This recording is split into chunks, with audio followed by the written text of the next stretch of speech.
বৃষ্টি ও উজানের পানিতে কুড়িগ্রামের ধরলা, তিস্তা, ব্রহ্মপুত্র ও দুধকুমার নদের পানি সমতলে বৃদ্ধি পাচ্ছে। নতুন করে প্লাবিত হয়েছে নদী তীরবর্তী চর ও নিম্নাঞ্চল। তলিয়ে গেছে গ্রামীণ সড়ক, বীজতলা, পাট ও মৌসুমি ফসলের ক্ষেত। সকাল ৬টায় কুড়িগ্রাম পয়েন্টে ধরলা নদীর পানি বৃদ্ধি পেয়ে বিপদসীমার ৫৪ সেন্টিমিটার, শিমুলবাড়ি পয়েন্টে ৫৬ সেন্টিমিটার, কাউনিয়া পয়েন্টে তিস্তা নদীর পানি ৩৬ সেন্টিমিটার এবং পাটেশ্বর পয়েন্টে দুধকুমারের পানি ১৪ সেন্টিমিটার নিচ দিয়ে প্রবাহিত হচ্ছে। এদিকে গত ২৪ ঘন্টায় গাইবান্ধার তিস্তা নদীর পানি ৫ সেন্টিমিটার বৃদ্ধি পেয়েছে, যা বিপদসীমার ৩৬ সেন্টিমিটার নিচে দিয়ে প্রবাহিত হচ্ছে। এছাড়া করতোয়া ও ঘাঘট নদীর পানি বাড়ছে। এই পানি বৃদ্ধির ফলে নিম্নাঞ্চল নতুন করে প্লাবিত হওয়ার পাশাপাশি দেখা দিয়েছে তীব্র নদী ভাঙ্গন। নওগাঁর প্রধান দুটি নদী আত্রাই ও ছোট যমুনার পানিও বাড়তে শুরু করেছে।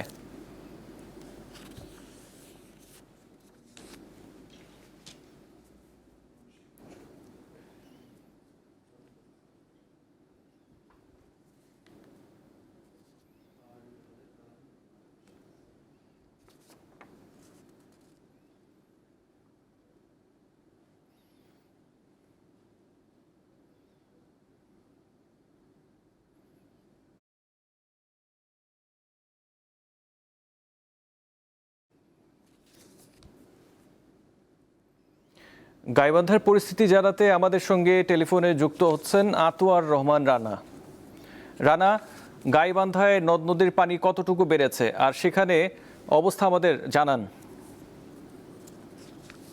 আপনি যেমনটি জানাচ্ছিলেন যে গাইবান্ধার যে সব কয়েকটি নদ নদী রয়েছে, তিস্তা, যমুনা, ব্রহ্মপুত্র, করতোয়া এবং ঘাঘট নদীর পানি কিন্তু আবারও বহু করে বাড়ছে। এই নদ নদীগুলো আসলে কখনো পানি কমছে, কখনো পানি আসলে বাড়ছে। গত ২৪ ঘন্টার কথায় যদি আমি বলি, গাইবান্ধার যে তিস্তা নদী রয়েছে সেই তিস্তা নদীর পানি কিন্তু প্রায় ৫ সেন্টিমিটার বৃদ্ধি পেয়েছে, যদিও এখনো বিপদসীমার নিচে রয়েছে। এছাড়া যমুনা, ব্রহ্মপুত্র নদীর পানিও কিন্তু বৃদ্ধি পেয়েছে প্রায় ১৫ সেন্টিমিটার। সেই পানি এখন কিন্তু ৫২ সেন্টিমিটার নিচে প্রভাবিত হচ্ছে।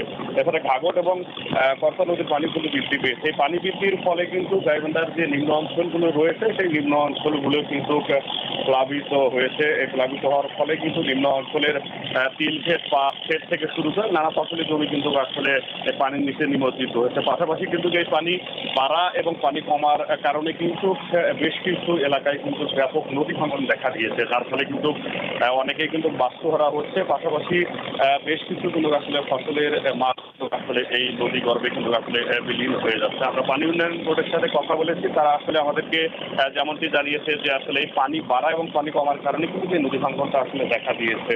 তারা আর একটি বিষয় জানিয়েছে যে সেটি হচ্ছে এই গাইবান্ধায় যে নিম্ন অঞ্চলগুলো রয়েছে সেখানে কিন্তু আসলে একটু স্বাভাবিকভাবে একটু বন্যার সম্ভাবনা কিন্তু তারা আমাদেরকে জানিয়েছে, যার ফলে কিন্তু চরাঞ্চল থেকে শুরু করে গাইবান্ধা, সুন্দরগঞ্জ, গাইবান্ধা সদর, ফুলছড়ি এবং ঢাকাটা এলাকায় কিন্তু ইতিমধ্যেই বেশ কিছু এলাকায় কিন্তু পানির নিচে নিমজ্জিত হয়েছে। এতে কিন্তু ভোগান্তি আসলে কিন্তু বেড়েছে সেই এলাকাগুলোতে। পাশাপাশি আমরা জেলা প্রশাসনের সাথে কথা বলেছি, তারা আসলে যেমনটি জানিয়েছেন যে আসলে চরাঞ্চল থেকে শুরু করে নিম্ন অঞ্চলে যারা আসলে পানিবন্দী হয়েছে, পাশাপাশি যারা নদী ভাঙনের কবলে পড়েছে তাদেরকে কিন্তু আর্থিকভাবে ত্রাণ সহযোগিতা তারা কিন্তু আসলে আশ্বাস দিয়েছে। তো এই ছিল আমার কাছে গাইবান্ধার পানি বৃদ্ধির সর্বশেষ তথ্য। জি, ধন্যবাদ আতোয়ার রানা।